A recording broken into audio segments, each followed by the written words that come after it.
নমস্কার বন্ধুরা, শায়নিস কিচেনে আপনাদের সকলকে স্বাগত। আশা করি আপনারা সবাই ভালোই আছেন। আজকে আমি বানাতে চলেছি মিট বেলিরাম। মহারাজা রঞ্জিত সিংয়ের এটা খুব ফেভারিট একটা মাটনের রেসিপি।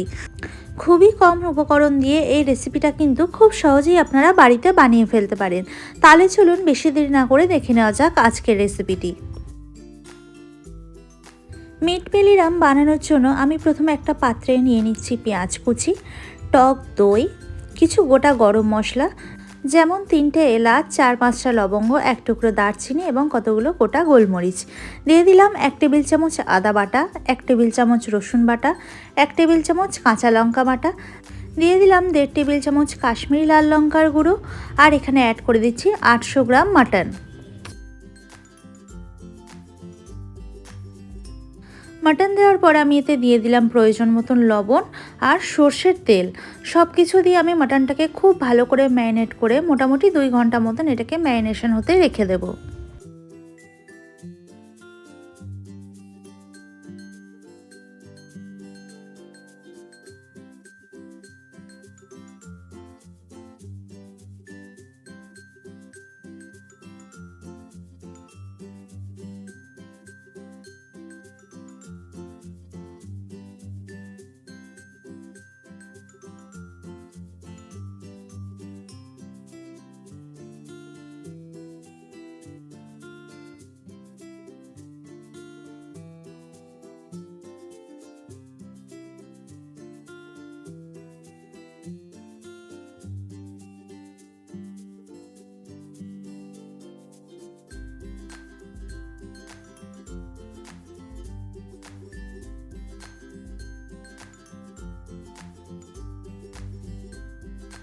দুই ঘন্টা পর আমি কড়াইয়ে সর্ষের তেল খুব ভালো করে গরম করতে দিয়ে দিয়েছি।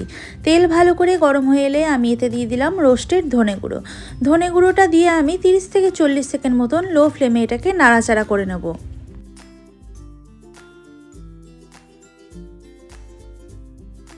এই সময় আমি এতে 1 টেবিল চামচ কাশ্মীরি লাল লঙ্কার গুঁড়ো অ্যাড করে দিলাম। তেলে লঙ্কাটা ভালো করে ক্যারামেলাইজ করে নিলে এর কালারটা কিন্তু ভীষণ সুন্দর আসবে।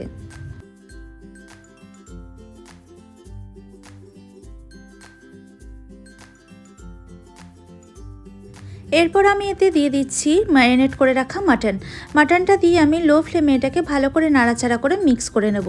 ভালো করে মিক্স করে নেওয়া হয়ে গেলে আমি গ্যাসের ফ্লেমটা বাড়িয়ে মাটনটাকে ভালো করে কষাতে দেবো।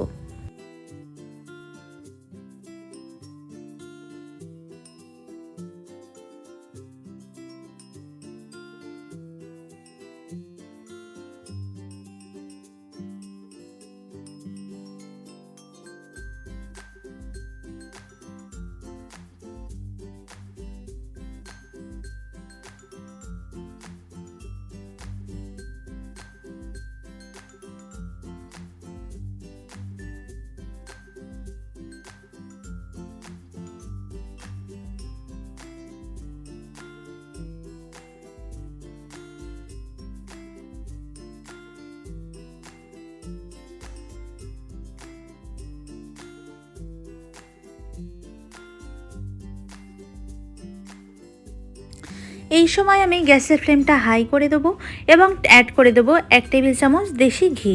ঘিটা দিয়ে এটাকে আরেকবার ভালো করে নাড়াচাড়া করে মিক্স করে নেব এবং ঢাকা দিয়ে মাটনটাকে ভালো করে কষিয়ে নেব।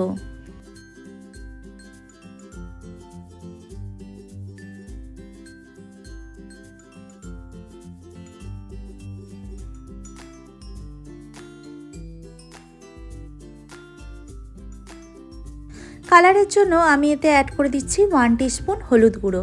সব কিছু আরেকবার ভালো করে নাড়াচাড়া করে মিক্স করে নেব এবং ঢাকা দিয়ে মোটামুটি 10 মিনিটের জন্য আমি মাটনটাকে কষিয়ে নেব।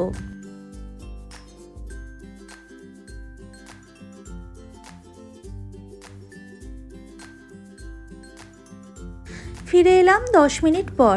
দেখতেই পাচ্ছেন কালারটা এখন কতটা সুন্দর এসছে এবং মশলাটা খুব ভালো করেই কষানো হয়ে গেছে এবং মাটন থেকে তেল ছেড়ে এসেছে।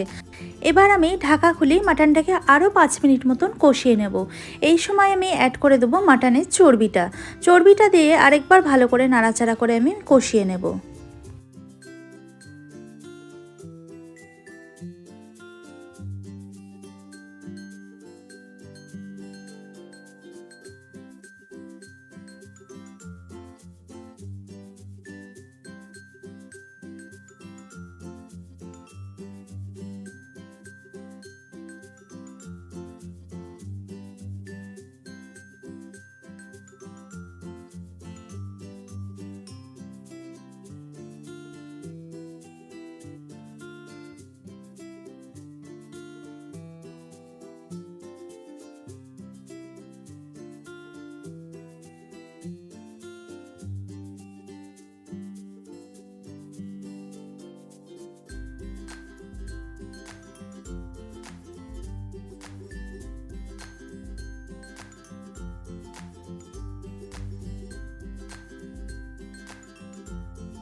দেখতেই পাচ্ছেন মাটনটা এখন ভালোভাবে কষানো হয়ে গেছে এবং খুব সুন্দর একটা ফ্লেভার বেরিয়েছে।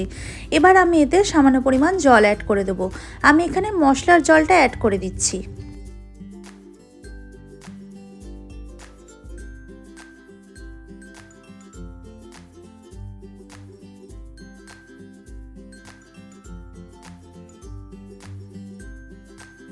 এরপর আমি এটাকে ভালো করে নাড়াচাড়া করে একবার মিক্স করে নেব এবং গ্যাসের ফ্লেমটা বাড়িয়ে গ্রেভিটা ফুটতে দেবো।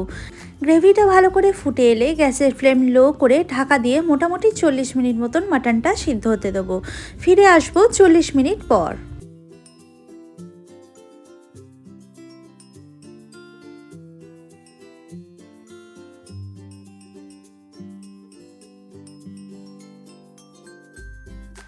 ফিরে এলাম 40 মিনিট পর। দেখতেই পাচ্ছেন মাটনটা এখন কিন্তু প্রায় ভালোভাবেই সেদ্ধ হয়ে এসেছে এবং কালারটা কতটা সুন্দর এসছে। এবার আমি ওপর থেকে ছড়িয়ে দিলাম সামান্য পরিমাণ ধনেপাতা কুচি আর 1 টিস্পুন গরম মশলা। সব কিছু দিয়ে আরেকবার ভালো করে নাড়াচাড়া করে মিক্স করে নেব এবং ঢাকা দিয়ে গ্যাসের ফ্লেম বন্ধ করে 5 মিনিট স্ট্যান্ডিং টাইমে রেখে গরম গরম ভাতের সঙ্গে সার্ভ করে নেব। আপনারা দেখতেই পেলেন এই রেসিপিটা বানানো ঠিক কতটা সহজ। এই পদ্ধতিতে আপনারা মাটন একবার বাড়িতে বানিয়ে দেখুন, খেতে কিন্তু অপূর্ব লাগবে। খুবই কম উপকরণে এবং কম মশলায় এই রেসিপিটা খেতে কিন্তু দুর্দান্ত হয়।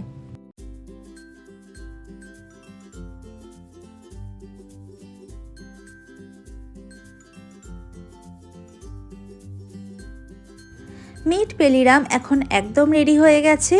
আজকের রেসিপিটা আপনাদের কেমন লাগলো আপনারা প্রত্যেকে অবশ্যই আমাকে কমেন্ট বক্সে কমেন্ট করে জানাবেন। যদি ভালো লেগে থাকে তাহলে লাইক, কমেন্ট অ্যান্ড শেয়ার করে দেবেন এবং আমার চ্যানেলটিকে সাবস্ক্রাইব করে অবশ্যই বেল আইকনটিও প্রেস করে দেবেন। সকলকে ধন্যবাদ। সুস্থ থাকবেন, ভালো থাকবেন। দেখা হচ্ছে পরের ভিডিওতে।